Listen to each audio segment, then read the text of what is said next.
All right, guys, first off, this video is for informational purposes only. This is not meant for entertainment, really.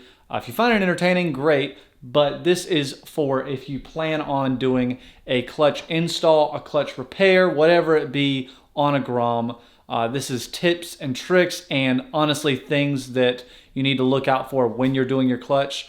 I've had experience with this before. I'm no professional, but I'm going to give you my tips and tricks to basically try to fix a problem that you're having or help not have a problem in the future when you do something to your clutch. So without further ado, let's get on into it. So first things first, you're going to want to take your clutch discs. I would go ahead and soak these as well, like a spacer piece, I'm not really sure. But I would just soak all of this in the oil that you plan on putting in the bike. I'm going to put the oil in this and kind of lean it over and then just put all these in there and have them soaking in the oil. So that's the first thing you're going to want to do. You do not need to do the springs. They're just sitting here. But that's the first thing you're going to want to do. My second tip is going to be with the bike. So before you even take off the cover or anything, the thing most people say is to drain your oil and then take off the cover. You've probably seen a lot of people do it if you've looked at these installs, but I recommend just getting like a pad or something like I have over here, lay the bike over on its side.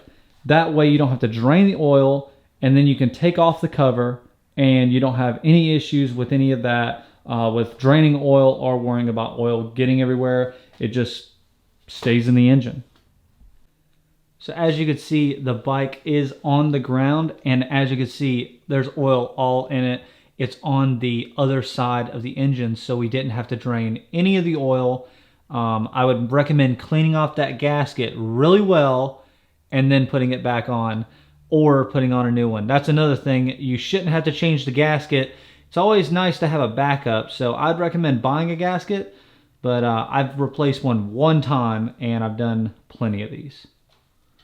So fast forward a little bit, we went ahead and took off the cover and we took off the spinner. So when you take off the spinner, you're going to want to use some hand tools to take off these 3 bolts that's holding on this piece. After that, you're going to need to take off the actual spinner, which is held on by this. You're going to need this special tool here to take that off. You are going to need some kind of impact gun. You don't have to use it, but I recommend it 100% to use an impact gun. Something with a good amount of torque as well. Take that off, and then I recommend cleaning that before you put it back on, if you are putting it back on. So next we're going to take off this clutch plate here, 3 bolts as well. Take off each one slowly. Don't take off one all the way and then the other one all the way. Just bit by bit, take them off, and then eventually they'll all come off easy.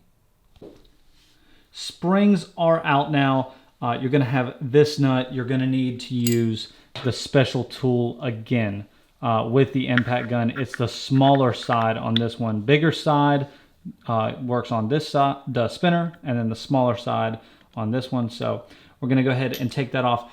Make sure you get this washer right. There's a washer behind it if it will focus one day. There is a washer behind it. You're going to want to make sure you don't mix that up. You want that washer behind this bolt nut.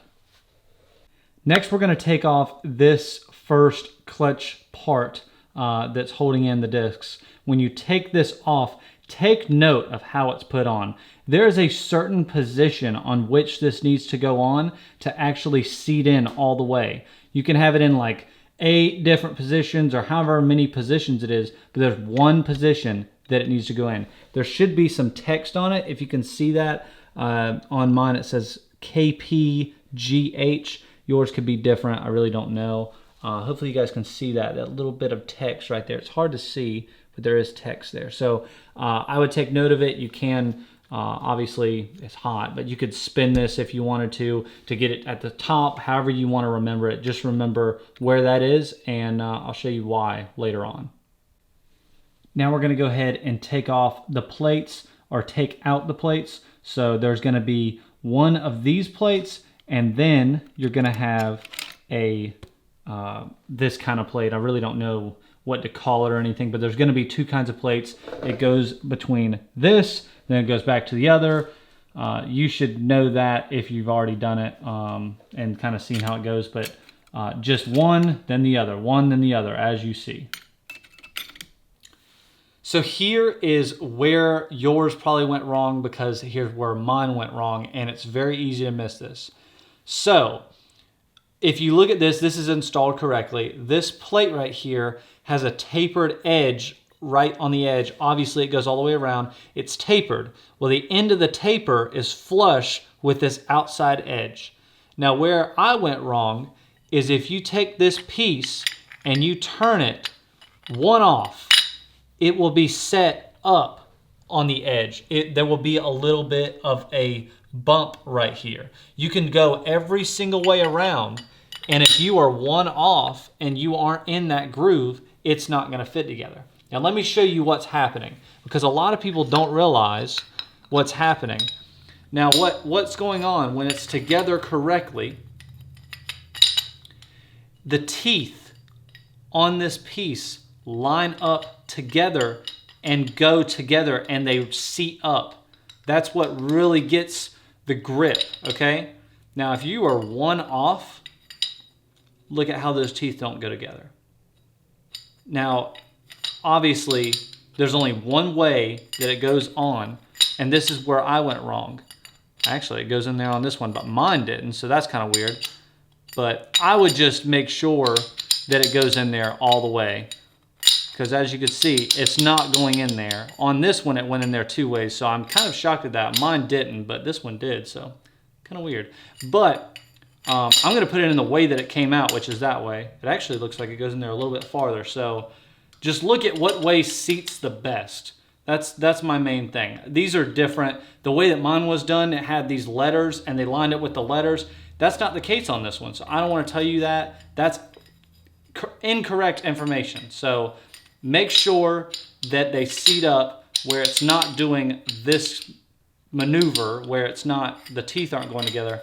Make sure that those teeth are together. Then you just take this off, you memorize where those teeth went together, and see, I got to remember. So they went together just like that.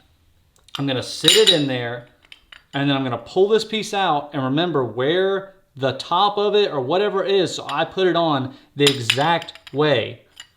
You put it in your plates, put this piece back on. That's the biggest thing I've seen people do wrong, especially me. I did it wrong.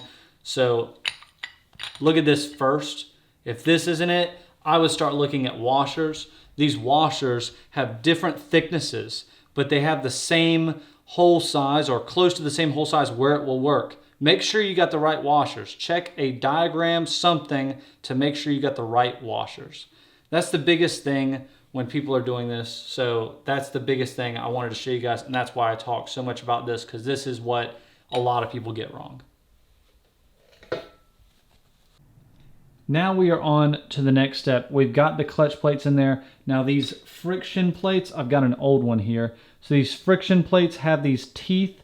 The teeth I've pre-aligned right here, so that's why they all look in a line. So the reason I do that is because these teeth on the edges need to slide down that groove and interlock all of those together. So I recommend kind of getting those sort of close. That way this kind of, maybe go back and forth a little bit and it'll slide in. Also, again, make sure you got yours straight. Mine is just like this. So I'm going to put mine in just like that and then kind of wiggle it, and eventually it's going to slide down in there just like that. And you can see that it is all the way down. The tapered edge on the bottom edge is flush with that. So there's no step up. That is what you want. That's the biggest problem that everybody does. So you're going to want to make sure that that's flush. When you put your clutch plates in and get ready to put on the next piece, there is a washer right there. It is the thin washer. It's thin, and I think it's a little bit bigger than the others. So let me show you another one. So this is a thicker washer. Hard to see, but this is a thicker washer. It's the thinner washer. It's thinner, and I believe it is a little bit bigger. That's going to go right there, and then you're going to put this piece on top of that. So we got this piece on. You're going to have another washer. It's the thicker kind. I believe both these washers on this side and this side are the same. If you kept them right, good job. But I kept mine together. But this is the thicker washer. Then you're going to put on the smaller nut. I mean smaller as in the smaller part of the tool fits on it. So smaller part of this tool fits on this nut. Trust me.